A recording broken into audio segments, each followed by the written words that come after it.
This is Tim Bryce with my column titled, Where Did Antifa Come From?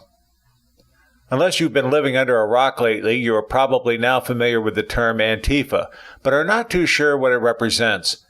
In a nutshell, it is an abbreviated form of anti-fascist and is at the heart of the violent protests plaguing America. Antifa was there at Charlottesville, Virginia, in Phoenix, Arizona for the Trump rally, at the desecration of several Civil War monuments, and more recently at the heart of the violent Berkeley, California protests. These were ugly, hostile environments the police had difficulty controlling. Make no mistake, Antifa promotes anarchy and proudly proclaims itself as such in their literature and web pages. They are also communists with a deep aversion to capitalism. They claim their group descends from a like-titled European group of the early 20th century.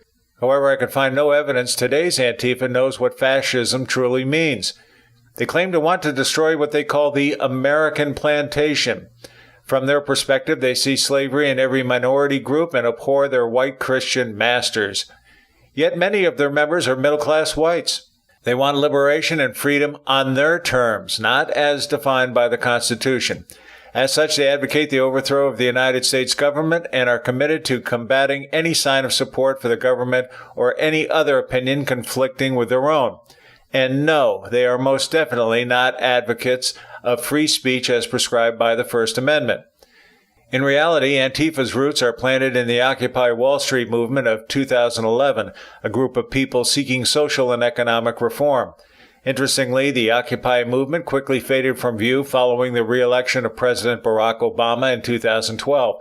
However, after Donald Trump was elected in 2016, a period of social unrest grew, all aimed at resisting the new president at every turn.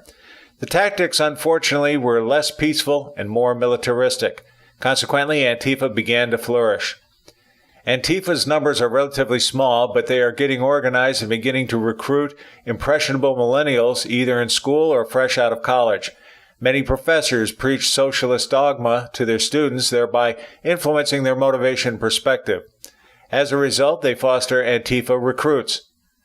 Currently, the tactics of Antifa appear to be based on a Minuteman approach, whereby whenever a major demonstration is led by Republicans, such as a pro-Trump rally, they rush to the scene and engage in vocal and violent confrontation.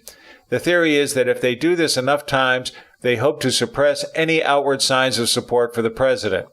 It's called intimidation. They also hope to spin the media to promote their values. Antifa is now in the process of creating a network of chapters throughout the United States, the latest being in Philadelphia. Such meeting places are used to recruit and train new members in various organizational and communications tactics. The concern, though, is in the teaching of terrorism, complete with military training. The mouthpiece for Antifa is the webpage It's Going Down, which spreads information and encourages support for the group. The main webpage for the group is titled Revolutionary Abolitionist Movement, which articulates their purpose and activities. They also claim to rely on donations and have established an internet fund drive. The irony here is that Antifa are devout anti-capitalists, yet when asked why do we ask for money, they claimed, sadly, we have not freed ourselves from capitalism. We too need to eat and pay the bills. Antifa makes no pretense they are unwilling to use violence to serve their needs and have demonstrated their willingness to do so. Photos on their website and elsewhere proudly display a variety of weapons and recruits learning how to use them. However, these are predominantly young people who want to graduate from playing Call of Duty on a computer to actually facing violent confrontation. I suspect many are naive about what they are doing and do not realize the consequences of their actions. This becomes a dangerous scenario that could lead to the deaths of either themselves or their opposition. Should they develop a well-equipped arsenal, someone is bound to eventually pull a trigger and all hell will break loose. As real as the prospect of violence is, Democrats have been slow in condemning Antifa. Only recently has Nancy Pelosi spoken against them. But we have yet to hear from Chuck Schumer, the Clintons, and former President Barack Obama. Their silence only serves to encourage the Antifa movement, not to suppress it. Even the mainstream media appears reluctant to take them to task. Make no mistake, Antifa is worse than all the left-wing nutjobs combined, including the Black Panthers and Black Lives Matter.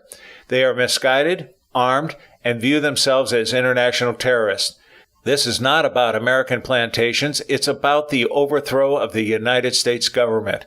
If you hear someone sympathize with Antifa, be sure to straighten them out. Friends, keep the faith. This is Tim Bryce in Palm Harbor, Florida. Follow me on the internet at timbryce.com.